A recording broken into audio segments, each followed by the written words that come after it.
सवाल पूछा था, तो उसने ये कहा था कि एक पैकेज ऐसी है और वो बहुत महीनों से बंद है, लगभग 7-8 महीने से बंद है, पुराना एसी है। अब हमें स्टार्ट करना है, नया बंदा है, तो अब हमें स्टार्ट करना है तो हमें क्या क्या चेक करना है कि एसी सब सही है कि नहीं। तो उसी से रिलेटेड ये वीडियो है। सबसे पहले जब इस तरह का कोई एसी बहुत दिन पड़ा रहता है, बंद रहता है, रखा रहता है, तो सबसे पहले जो सामान है वो सब चेक कर लेना चाहिए। कि होता क्या है कि जो बंद पड़ा हुआ है तो कुछ सामान की ज़रूरत होती है दूसरा यूनिट में, तो सेम साइट का कुछ टेक्नीशियन वो सामान निकाल के दूसरा यूनिट में इस्तेमाल कर लेता है अगर स्टॉक नहीं रहा है उसके पास। तो सबसे पहले चेक कर लेना चाहिए सब सामान सही है कि नहीं, लगा हुआ है कि नहीं, ये पहला चीज़ है। जैसे ब्लोअर है तो ये ब्लोअर कॉन्टेक्टर है, ओवरलोड लगा है कि नहीं है, कोई वायर ओके, ये हीटर कॉन्टेक्टर है, ये फ़ैन कॉन्टेक्टर है, ये कंप्रेसर है 1, ये कंप्रेसर 2 का। तो जितनी सब चीज़ें हैं पूरा एक बार उसको रीचेक कर लेना चाहिए कि कोई मिस तो नहीं है, पूरा प्रॉपर वायर लगा है कि नहीं, 1 बाय 1 करके चेक करना बहुत ज़रूरी है। क्योंकि बिल्कुल ऐसा होता है कभी कभी सामान स्टॉक नहीं है तो टेक्नीशियन क्या करता है कि दूसरे यूनिट से जो भी यूनिट बंद पड़ा हुआ है वहाँ से वो सामान को निकाल के और उसको फिर इस्तेमाल में ले आता है। ऐसा होता है बहुत बार। तो इसीलिए अगर आपका एसी बहुत दिन से पड़ा हुआ है और आप चालू करना चाह रहे हैं तो इसको एक बार सब सामान चेक कर लीजिए कि कंप्रेसर, मोटर, कहीं पर कोई सामान मिस तो नहीं है। बाद में जितनी वायरिंग है वो चेक कर ले कि कोई लूज़ तो नहीं है, कोई कटा तो नहीं है, कोई ब्रोकन तो नहीं है, कोई डैमेज तो नहीं है। वो एक एक करके आप उसको धीरे धीरे सब कुछ वो चेक कर लीजिए, ये बहुत ज़रूरी है। बाद में ये हो गया, ये होने के बाद उसके बाद जैसे अब ये ब्लोअर है तो ब्लोअर का कंटिन्यूटी चेक करो कि वो ग्राउंड तो नहीं है। ओके, तो मालूम है कैसे, वही है कि इसको और बॉडी को लेके आपको चेक करना है ना। एक एक को पहले आपस में तीनों में चेक करो, तीनों में कंटिन्यूटी बताना चाहिए। तीनों में कंटिन्यूटी बता रहा, बाद में एक एक वायर में करके बॉडी में चेक करना चाहिए। एक एक वायर और बॉडी में कंटिन्यूटी नहीं बताना चाहिए, अगर बता रहा है तो प्रॉब्लम है। तीनों में कंटिन्यूटी चेक करना, तीनों में कंटिन्यूटी बता रहा है तो ठीक है, नहीं बता रहा है तो प्रॉब्लम है।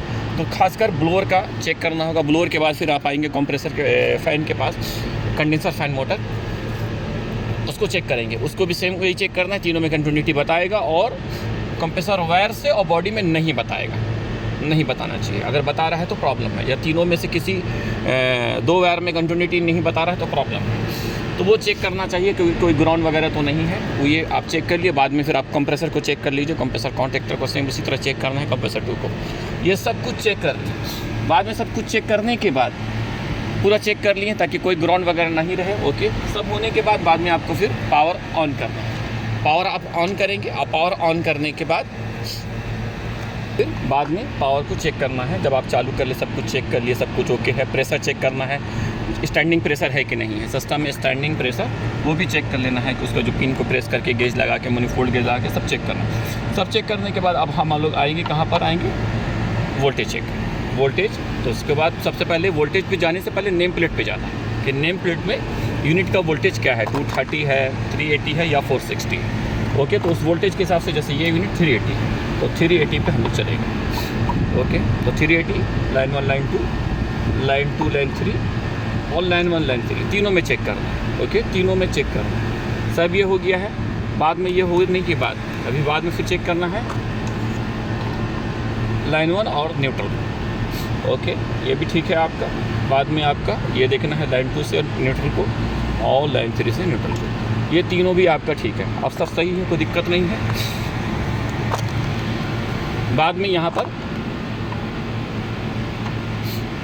न्यूट्रल और अर्थिंग को भी चेक करना चाहिए। ओके, सब देख लिए, आपको दिक्कत नहीं है। हाँ, अब हम लोग क्या होगा, इसको फिर न्यूट्रल लगाया जाएगा। अब न्यूट्रल वायर निकला हुआ था कि कंट्रोल पे एक बात याद रखो, न्यूट्रल निकाला गया है क्योंकि जैसे न्यूट्रल लगेगा, ब्रेकर ऑन करेंगे सडनली वो पावर आगे चला जाएगा। तो पहले प्रॉपर चेक कर लेना चाहिए कि सब कुछ ओके है कि नहीं, वोल्टेज ओके है कि नहीं, है ना। तो इसको हम लोग निकाल के रखें। तो कभी भी अगर जो कंट्रोल कितने का है, 220 का है तो उसका न्यूट्रल को निकाल दो, 24 का है तो 24 का कंट्रोल को निकाल दो।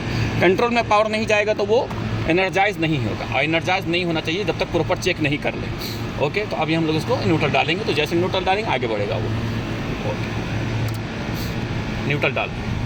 ओके, अब न्यूट्रल डालने के बाद अब यहाँ पर क्या है, देखो स्टार्ट हो गया, ठीक है। बाद में यहाँ पर लाइन न्यूट्रल चेक कर लेना है, 220 आ गया, लाइन न्यूट्रल में 220 आ गया। बाद में यहाँ पर आपको आरसी में 24 आना चाहिए। ओके, ऑलमोस्ट जितनी कंपनी, सब कंपनी का 24 ही रहता, ऑलमोस्ट किसी किसी का 220 रहता, बट 99% 24 रहता। यहाँ 24 आ रहा है, यानी कि जो 380 है मेन वोल्टेज वो भी सही है, बाद में जो 220 ले रहा है वो भी सही है, बाद में जो आउटपुट कर रहा है सेकेंडरी वोल्टेज कंट्रोल के लिए वो भी सही है। तो ओके, इस तरह से आप उसको चेक कर सकते हैं, उसके बाद आप उसको स्टार्ट कर सकते हैं। इस वीडियो में इतना ही।